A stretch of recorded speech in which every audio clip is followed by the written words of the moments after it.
Hello, everyone, and welcome to the Your Mark on the World show. I'm your host, Devin Thorpe. I'm a Forbes contributor covering social entrepreneurship and impact investing. And our guest today is an impact investor working in Ethiopia. His name is Matt Davis, and he is the founder of RENEW LLC. Matt, welcome to the show.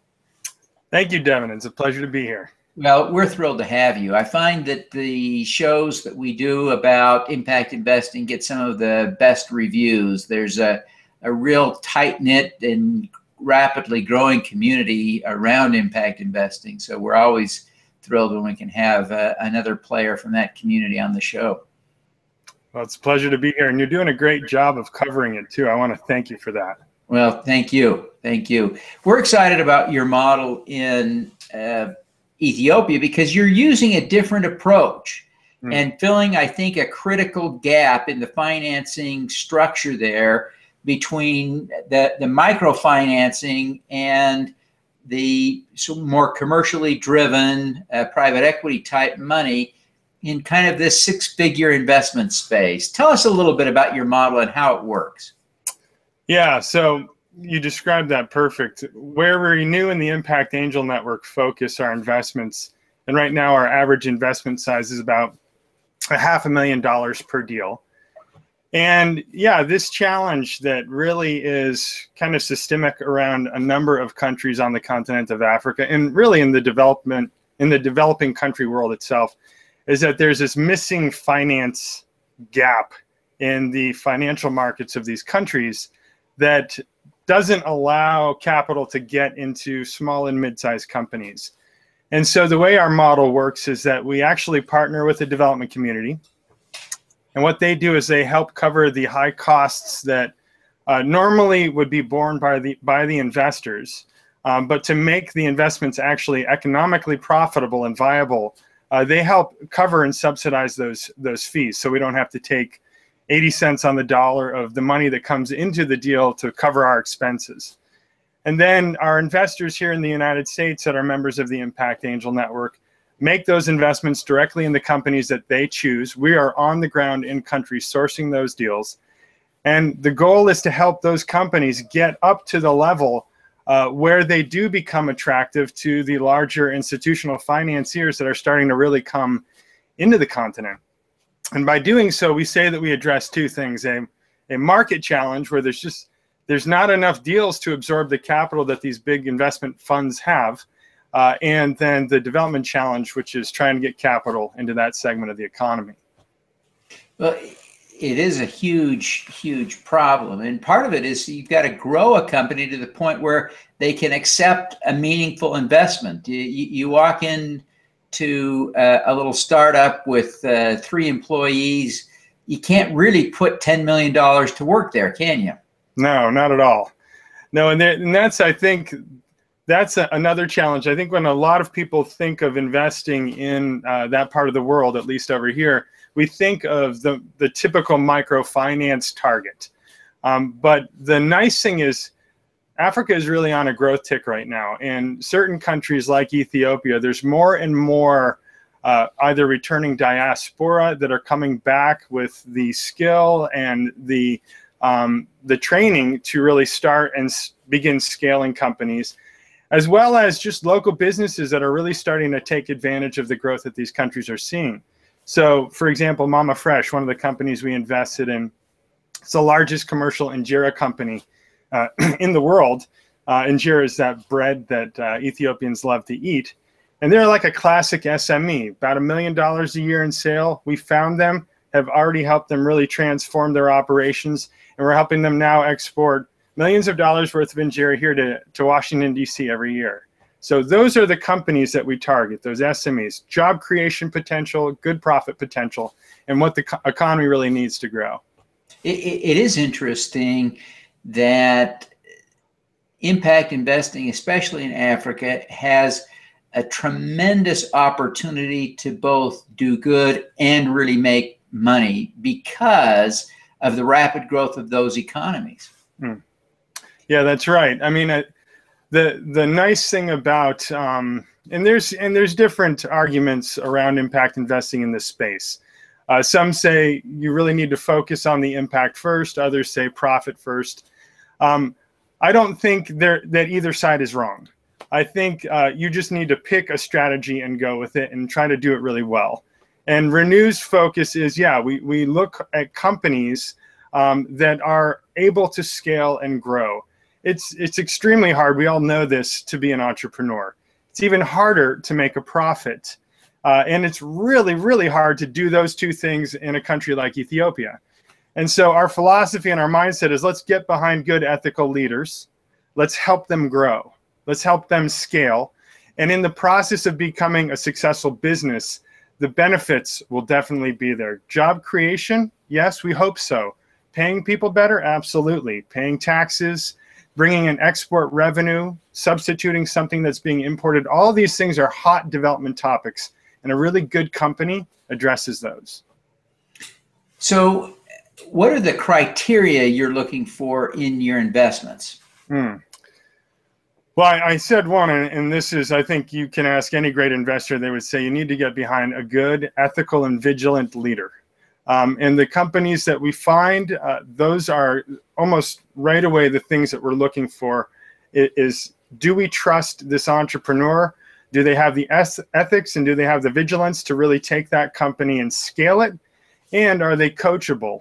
And those two things, scalable and coachable, are things that we really try to evaluate when we're looking at a business. We will do startups, we will do greenfields, but the entrepreneur definitely has to have experience already starting and successfully scaling a business in their country. Or if it's just a classic SME that is already growing and they need growth capital, if they pass our due diligence and they are a good business, then we'll definitely put them forward to the Impact Angel Network. And ultimately, the angels get to decide, which is also really exciting. They're a part of that process. So I want to think about how this works operationally on the ground. And first off, I wonder how you assess. They're in Ethiopia, and I understand you're here in the States today, but you're on your way back to Ethiopia, I believe, soon. And that's where you spend most of your time. How do you, as an American, filter and understand the local circumstances to be able to identify someone who is genuinely trustworthy, wise? Because these are difficult to assess across cultural divides. Yeah, absolutely. And it's, frankly, there's no silver bullet to that.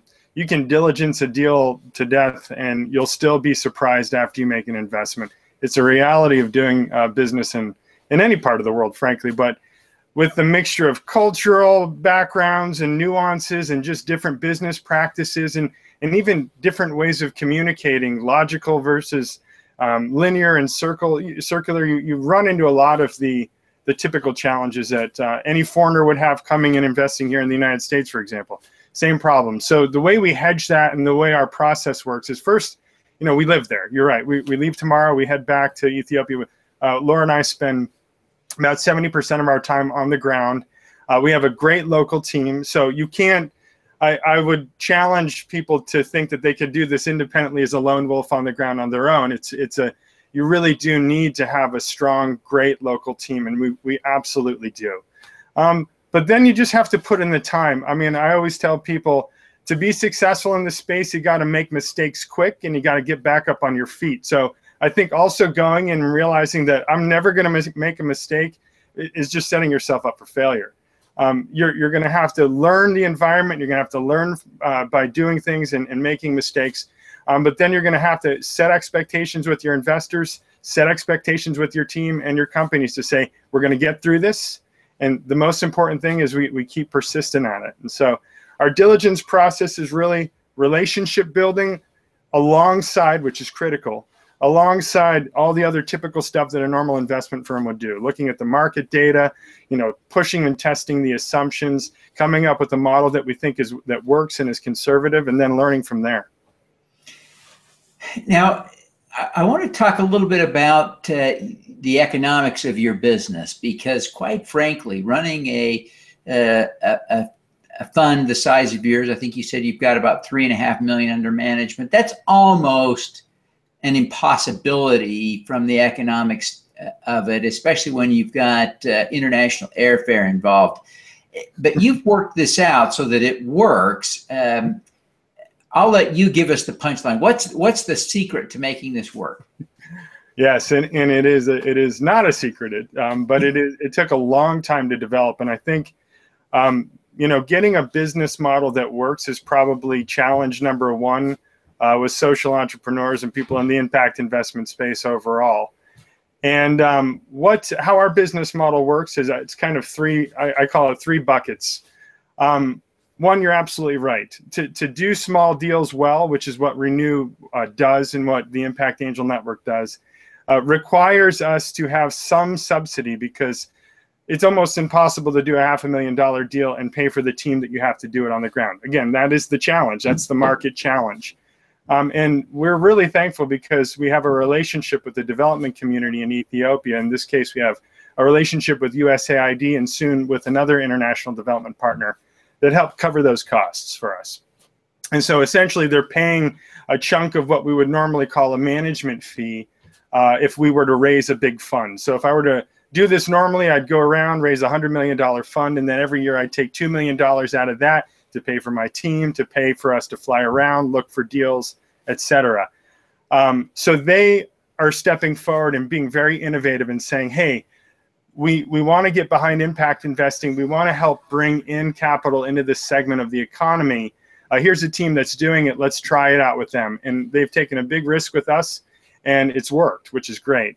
But that's not sustainable. And we don't, we are a for-profit company, and we don't want to live off of that development subsistence forever. So we're on a timeline. And what happens is the companies that we are able to facilitate investments into, angel investments, the good ones that grow, we have another bucket. So once they grow, oftentimes they need more money. And what Renew does is we bring in a professional investment team around them to help go to market and raise larger amounts of financing when they need that. And we take a normal fee for that. And then ultimately the third bucket, which is your classic 220 kind of investment model, we do take a 25% carry on every investment we make. All the partners the partners at Renew also co-invest with all of our investors. We feel that's critical to have skin in the game. And our incentives are aligned to be with that company over the long term to help them get a profit and help our shareholders and our investors make a return as well.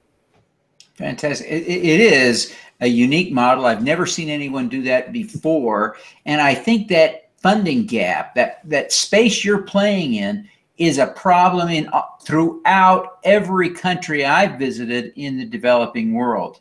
And so I think this is an important model for us to understand, because I would love to see you expand it to other places, to see it duplicated in other places, because I think it is a key part of the solution to creating an entrepreneurial ecosystem in communities like Addis Ababa.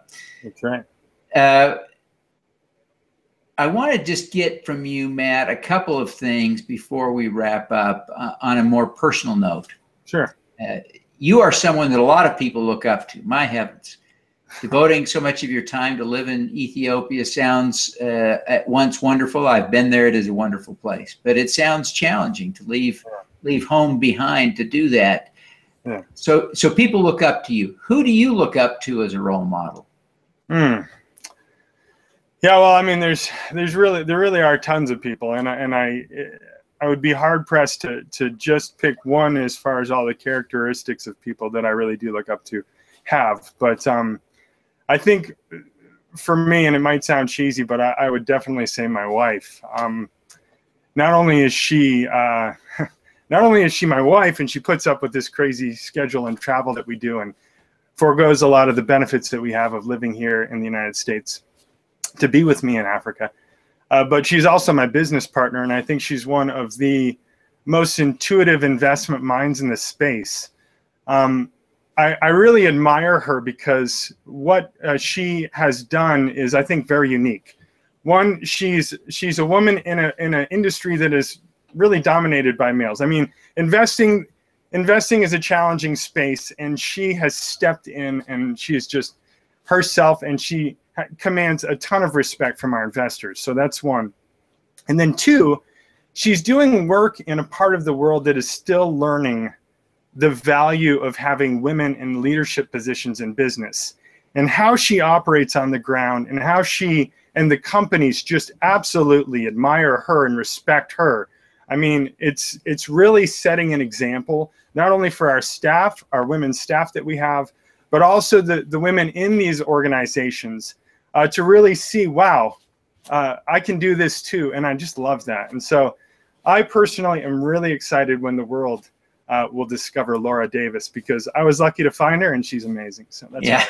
Well, you know, you say you think she's a great role model for other women too. Do you think she is helping men in Ethiopia understand the value of women as well? Absolutely. I mean, we do invest in companies that have mixed management teams of men and women. And I think the way that Laura addresses and works with both, which is what I would say is kind of a stern firmness, but also just an absolute caring and gentleness that I just think guys don't intuitively have.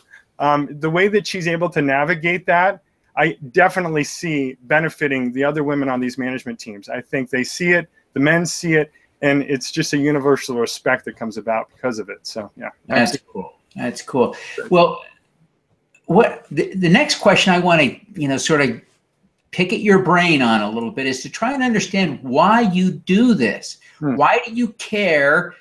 You know, you could be sitting right now, you could be skiing at Deer Valley.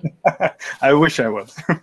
Or you could be on your way to Ethiopia. Why are you going to Ethiopia when there's good skiing to be done at Deer Valley?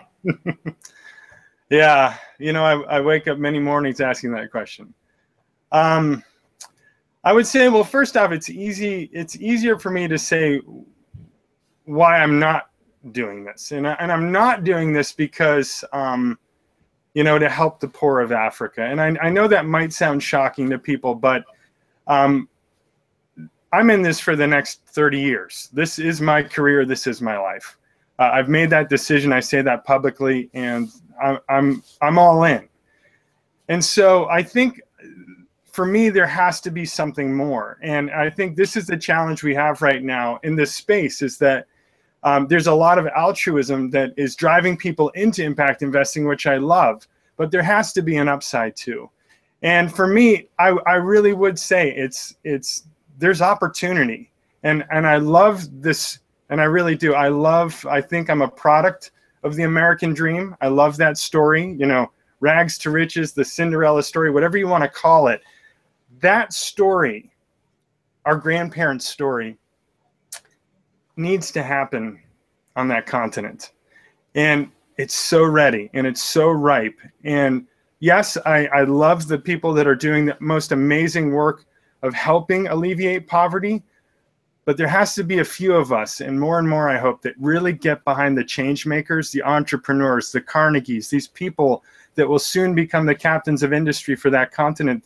And I guess if I had a dream, my dream would be that my grandkids come up to me and say, "You used to give to Africa?" I mean, how great would that be, right? I mean, I know it seems a little far-fetched, but I want that story, and I want to be a part of that. And I really get excited about that. I love that vision. You used to give to Africa? Yeah, I love that. I love that. They're so rich. Yeah, I hope so. I hope so. So, last question. Last question. We ask all of our guests for an impact hack, some tip that allows you to do good that would allow us to do more good. Nice. The one that we say at Renew all the time, and we tell our investors, is keep focused on the opportunity. There's a lot of problems that can really tug at your heartstrings. I'll be honest, they're everywhere. But again, just back to that point, we do need some people to really start looking at the opportunities on the ground and getting behind those. And we always, you know, tell that to our investors when they come on trips. You know, we take investors on trips on the ground over there, and we say, look, some of you might have been on mission trips over here. You might have come over here to help. Great, keep that up. But this trip, We're here to look at deals. We're here to look at opportunities. We're on a different mission, and and staying focused with that. And then just also good old-fashioned persistence.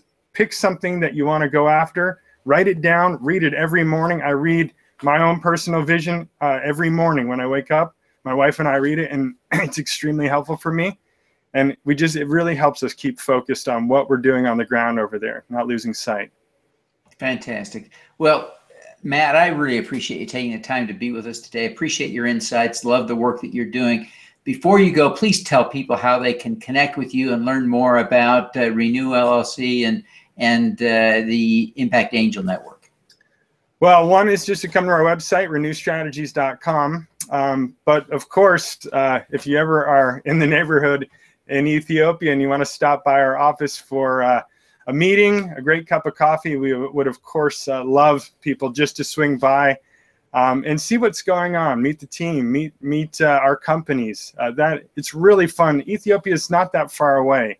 I mean, there's a direct flight from many cities now, and the world's getting smaller. So I just hope that people can come over and see the opportunity that's happening on the ground. Fantastic. Well, again, let me just wrap by saying thank you very much for being here, and we wish you every success in fulfilling a dream of having our children ask why we gave to Africa. Thank you, Devin. Thank you so much for all that you're doing. All righty. Let's do some good. All right.